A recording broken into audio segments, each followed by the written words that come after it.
En una campaña electoral que hasta ahora ha estado marcada por las guerras sucias o la publicidad negativa, como usted la quiera llamar, uno de los casos, de los personajes que ha llamado la atención ha sido la candidatura de Xóchitl Gálvez por el PAN en la delegación Miguel Hidalgo. Hola, Viviana, ¿qué tal? Hola, Jorge, ¿cómo estás? Muy buenas noches. Bueno, una candidatura primero negada por el Tribunal Electoral del Distrito Federal y luego ratificada por el Tribunal Electoral del Poder Judicial de la Federación.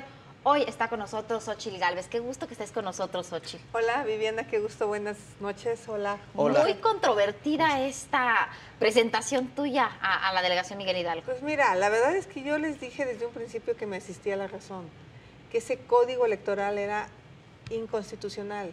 No te pueden pedir más requisitos que los que establece la Constitución.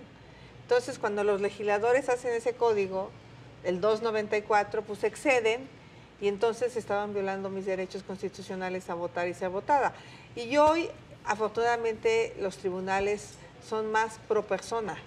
Hoy se han ampliado las garantías de derechos humanos y eso está muy interesante en estos nuevos fallos de los tribunales, mucho más garantistas. Y además había un antecedente político, más allá de que las leyes eran diferentes, que era el de Andrés Manuel López Obrador.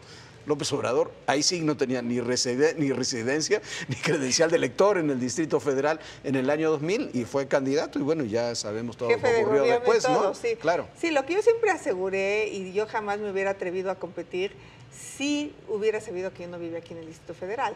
Todo el mundo me decía, pero es que competiste por Hidalgo, es que nací en Hidalgo. O sea, la Constitución de mi estado me da el derecho de competir por nacimiento. En Hidalgo compites por nacimiento, aquí compites por residencia, donde además de todo en México, en la Ciudad de México llevas casi 35 años, Aquí he vivido siempre, y de hecho en Hidalgo siempre decían, no, es que vive en México. Es un poco complicado para nosotros los migrantes porque ni eres de allá, ni eres de acá. Bueno, a ver, pero no nos vayamos tan lejos. Hay un ex gobernador de Zacatecas, Ricardo Monreal, que va a ser candidato en la Cuauhtémoc por Morena. Claro. Y eso no lo discute nadie, fue legislador por Zacatecas. A ver, pero dejemos el tema. Me ya parece eres candidata, ya está registrada. Por 6 votos a favor. ¿Por qué te presentas en la Miguel Hidalgo? ¿Qué quieres hacer en la Miguel Hidalgo? ¿Sabes qué, Jorge? Fue una invitación muy interesante. Me costó trabajo tomar la decisión, pero no me gusta lo que está pasando en México. Yo creo que sí podemos construir otro tipo de política pública. Yo creo que no nos debemos de conformar a la tranza, al desorden, al desempleo. Y esta es una delegación bastante interesante, porque por un lado tiene un desarrollo económico impresionante. Y por otro lado tienes unas zonas de extrema pobreza como las Pensiles, las Anáhuac, Tacubaya, Tacuba, la Huichapan, San Lorenzo Tlaltenango, que es observatorio, ¿no? Que son zonas donde todavía ves vecindades con techos de lámina, con pisos de tierra, con letrina.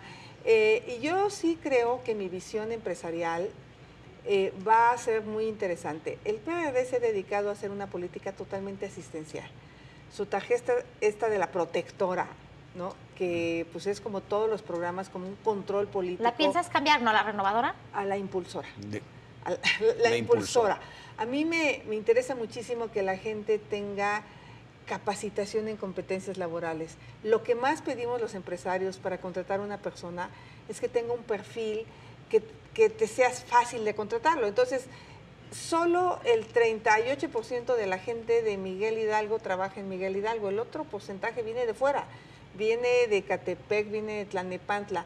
Tenemos un problema de movilidad gravísimo, pues hay que darle empleo a la gente que está en Miguel Hidalgo, pero pues no tenemos gente con los perfiles y yo sí creo que todos estos desarrollos inmobiliarios, que además es como mi campo de tecnología, requieren gente de jardinería, gente de mantenimiento, ingenieros, mecánicos, eléctricos en telecomunicaciones. O sea, podemos generar una bolsa de trabajo muy interesante si formamos gente. Entonces, le voy a apostar a la educación. La gran diferencia de que yo esté en mi pueblo, ahí sumida en esa pobreza e imaginación, fue haber sido aceptada en la universidad. Entonces, yo siempre digo, ¿cuál día es tu día más feliz? Pues cuando me aceptaron en la universidad, Jorge. Entonces, y eso cambia la vida. Eso cambia la vida. Entonces, quiero que haya guarderías de tiempo completo, porque las guarderías se acaban a las 3 de la tarde y las mujeres salen a las 6. Quiero que haya apoyo para tareas. Muchas mamás que trabajan pues necesitan que sus hijos, alguien los apoye por la tarde, que están solos. Quiero que haya cursos de regularización para entrar a la prepa y para entrar a la universidad. Muy poca gente los puede pagar. Entonces, si logramos que los jóvenes estén bien, los niños estén bien cuidados, quiero crear una figura como de civilidad de la calle. Pero además de todo, con eso disminuyes muchísimo la violencia Claro. que sí se vive en la delegación. Bueno, yo siempre he dicho que la pobreza no es lo que genera la violencia. Lo que genera la violencia es la exclusión. Yo cuestiono la obra de Masaryk por una razón. Creo que se pudo haber hecho mucho más económica, mucho menos tiempo y mucho más bonita. Pero a lo mejor estoy un poco parcial por ser ingeniera. Pero tú no te puedes gastar tantos millones en una sola calle cuando tienes las calles de la delegación hechas pedazos.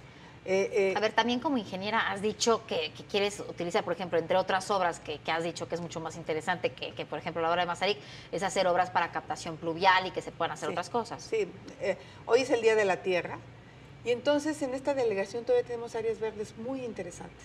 Entonces necesitamos captar el agua de lluvia y en lugar de meterla al drenaje de agua negra, reutilizarla en esta delegación. Necesitamos empezar a hacer cosas con agua pluvial. A ver, todo eso es muy importante y son propuestas y posibilidades. ¿Cómo hacerlo? No, porque la gente también, es verdad, la gente está en muchas ocasiones cansada de que le digas vamos a hacer esto, lo otro, y después no ocurre. No, bueno, no ocurre.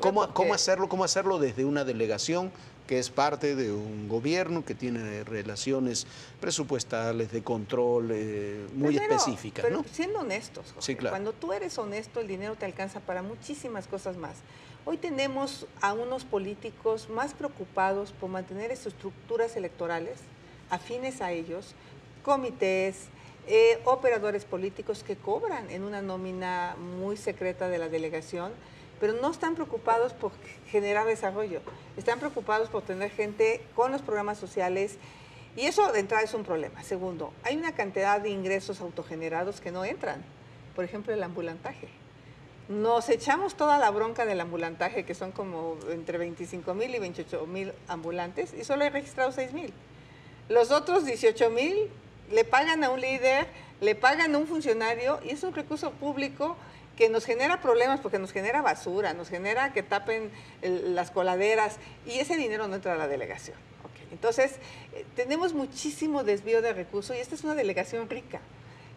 Podríamos conseguir más recursos, yo creo que esa es otra de mis capacidades, el que puedo sentarme a negociar con mucha gente de la política, con el propio jefe de gobierno, con algunos secretarios de Estado que me gustaría proponerle cosas importantes. No puede ser esa estación Tacubaya. No puede ser ese desastre. Sí, sí. No, es una cosa. Es un desastre urbano. Es un desastre urbano. Y ahí la conexión de que viene de la México-Toluca, ahora con el nuevo aeropuerto, pues sí, está padre, pero la gente que viaja vive en esa zona, ¿eh? La que viaja en avión vive aquí. Entonces, ¿cómo nos vamos a conectar hacia el nuevo aeropuerto? Esa es una buena pregunta y tendríamos ahí cómo resolver un grave problema que tenemos de movilidad. Las bicis está bien, pero la gente sigue usando coches.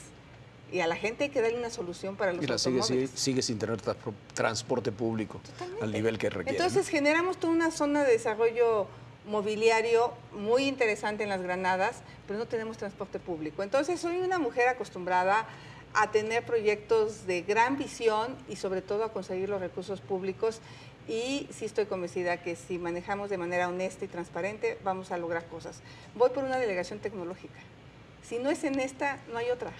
Claro. Esta puede ser toda cobertura banda ancha, Pero internet. es que además de todo es lo que has hecho toda la vida. Es lo que he hecho toda la vida, como ingeniera en telecomunicaciones, como ingeniera experta en temas de sustentabilidad y orden. Hay un desastre inmobiliario.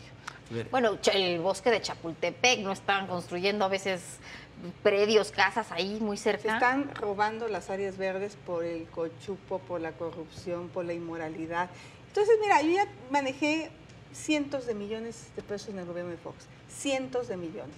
Ya pasaron enfrente, no tomé un centavo, vivo en el mismo departamento que vivía antes de llegar al gobierno de Fox. Bueno, pero además eres una mujer exitosa, hay que decirlo, en los negocios, en tus empresas, eres exitosa, tienes recursos, no vives en la pobreza, Vivo bien. porque te lo has ganado con tu trabajo, hay Claro. que decirlo, antes de ser funcionaria pública. Pero a ver, tocas el tema del gobierno de Fox. Tuviste como en la Comisión de Pueblos Indígenas muchos recursos. Muchos. Y mucho poder. Muchos. En el mejor sentido de la palabra. Y bien usado. ¿Cómo evalúas ese periodo y cómo te sirve ese periodo para lo que quieres hacer ahora? Primero, porque ya no me mareo. O sea, no. ¿Te mareaste? No. ¿En aquella época te mareaste? No, pero ya probé que no me mareo. Ya probé que nunca llegué con escoltas, que nunca agarré cosas indebidas. O sea, pude ejercer bastante bien el tema porque siempre me quedó claro que era para servir a la gente. Sobre todo me sirve la cantidad de gente que conozco. Estoy impresionada de la cantidad de gente que conozco porque ahora... Y la cantidad de gente que te conoce, que quizás es otro punto también muy importante. Eres de la administración Fox, quizás de las 2, 3 personas más conocidas que terminaron la administración Fox, ¿no? Por una razón, la terminé. Claro. No la dejé, me proponían irme de candidata a Hidalgo y hasta el último día terminé, cerré la puerta, concluí y después busqué el otro proyecto. Incluso se te ha visto hoy en día en muchísimas campañas del PAN ya, abiertamente. Sí, siempre he apoyado a gente del PAN, siempre tengo buena amiga con Margarita, con Josefina. Que estuviste con ellas en Iguala, ahí se vio la foto. Ahí estuvimos juntas, sí. Fíjate, las mujeres fuimos a dar la cara por el PAN a Iguala. Eso es muy interesante. Yo realmente creo que de las cosas que me marca para entrar es lo de Ayotzinapa. Oye, ¿te marca lo de Ayotzinapa? Yo creo que es a donde yo digo, ¿dónde se nos pudrió el país? Eso me hace tomar la decisión que no me puedo quedar sentada en mi casa, que no puedo dejarle a mis hijos este país. Oye, y en este contexto, ¿cómo ves a tu partido? ¿Cómo ves el PAN? Pues mira, como todos los partidos tienen sus complicaciones, pero yo creo que hay cosas buenas del PAN, gente buena, gente comprometida que se está sumando a esta campaña. Y en mi caso, no tengo la militancia del PAN, y la gente lo sabe y no he engañado a nadie, pero yo creo que lo más importante... No tienes la militancia quizás como no carnet, digamos, no tienes la credencial, por eso, pero si le preguntas a la gente te reconoce como panista. Sí, claro, y estoy muy contenta de serlo, porque fue el partido que me dio la oportunidad de servir a los pueblos indígenas. Y mira que hicimos cosas en esa zona, y mira que hubo un antes y un después, porque se reformó la Constitución, se creó el Instituto de Lengua, se creó la comisión, hay un presupuesto bastante importante el día de hoy para los pueblos indígenas. Entonces sí soy una mujer que sabe ejecutar cosas. Soy una mujer que... Yo la primera clase de introducción a la ingeniería fue, hay 2 clases de ingenieros, los que dan pretextos o los que hacen las cosas. ¿Qué clase de ingenieros quieren ser ustedes? Yo decidí ser una ingeniera que hiciera cosas. Y en una delegación vas a dar pretextos, no vas a decir al año de estar en la delegación, no pude hacer nada porque no me alcanzó el presupuesto, no hice las cosas. A lo mejor me le planto a Mancera, a lo mejor voy a hacer su dolor de cabeza de varios secretarios, pero yo quiero soluciones para mi delegación. No podemos seguir con estos niveles de inseguridad, no podemos tener cámaras de CCTV que no sirven, no podemos tener alarmas vecinales que les apachurran y no llega nadie, no podemos tener mala calidad en los pavimentos. ¿Podemos tener marchas que un día sí y otro también corten la movilidad de la ciudad o de la delegación? Yo digo que no. Yo creo que tenemos que aprender a protestar y respetar también. Pero, por ejemplo, a los terceros. ¿Cómo controlas estas marchas y estos bloqueos que afectan terriblemente a muchísimos de las personas que viven en tu delegación? Yo creo que dándole soluciones a la gente, escuchándolas. Te puedo decir que en el gobierno de Fox me amenazaban con bloquearme, con cerrarme, y siempre era muy frontal. Siempre salía, los atendía, como esta escena del secretario de Gobernación atendiendo a los jóvenes, pues un poco ese era también mi estilo, ¿no? O sea, un estilo de entrarle a los trancazos. Entonces, en un momento donde el tema indígena y el tema Chiapas, por ejemplo, era mucho más agudo que lo que es ahora, quizás comparativo con Ayotzinapa, con lo que ocurrió. Era el tema, ¿no? Y tú ve cómo lo fuimos pacificando, ve cómo fuimos retirando las bases militares, cómo fuimos dando una atención social importantísima. Yo me acuerdo a Fox una vez pegándole en la mesa diciendo, ya no tengo dinero, no me des de lata. Yo le dije, señor presidente, no tengo nada que hacer en su gobierno. Yo ya me cansé de echarle cuento a los indios, me tengo que ir. y ya como que hubo dinero. Bueno, Xóchitl, muchísimo éxito en todo lo que viene. Rapidísimo, platícanos cuáles son tus objetivos ahora a corto plazo en la campaña. Es muy corta la campaña, son menos de 2 meses, 6 semanas. ¿Cuáles son tus objetivos? Trabajar desde las 6 de la mañana hasta las 12 de la noche, caminar lo más que se pueda, una campaña muy razonable, de muy poco dinero, porque estas campañas tienen muy poco techo presupuestal. Va a ser una campaña austera. ¿Y va a ser una campaña muy confrontativa? Mira, sí hay que confrontar, porque yo no estoy de acuerdo que ellos digan que es la mejor delegación y digan que todos los indicadores son maravillosos, porque los que vivimos ahí, pues no es cierto. Y lo que te dice la gente no es cierto. O sea, de verdad yo creo que contrastar, pero siempre proponiendo, no descalificando, no peleándonos, pero yo creo que un debate face to face viene bien a este país. Rápidamente, las encuestas que conocemos que se han dado en estos días dicen que estás unos 10 puntos abajo. Bueno, ¿qué dicen tus encuestas? No, pues mira, la verdad es que yo no he hecho una sola encuesta, de verdad. Yo lo único que te puedo decir es que en Hidalgo decían que iba a perder por 20 puntos y me quedé a 3. Entonces, yo siempre he creído un poco que quien manda a hacer encuestas y las paga, pues a lo mejor le tienen que echar tantito a su modo. Pero hay encuestas serias, Hay ¿no? una telefónica que me iba muy bien, pero yo creo que estoy bien. Yo creo que no hubieran hecho tanto bloqueo si no estuviera bien. Xóchitl, muchísimas gracias. Muchísimas gracias. Gracias por acompañarnos.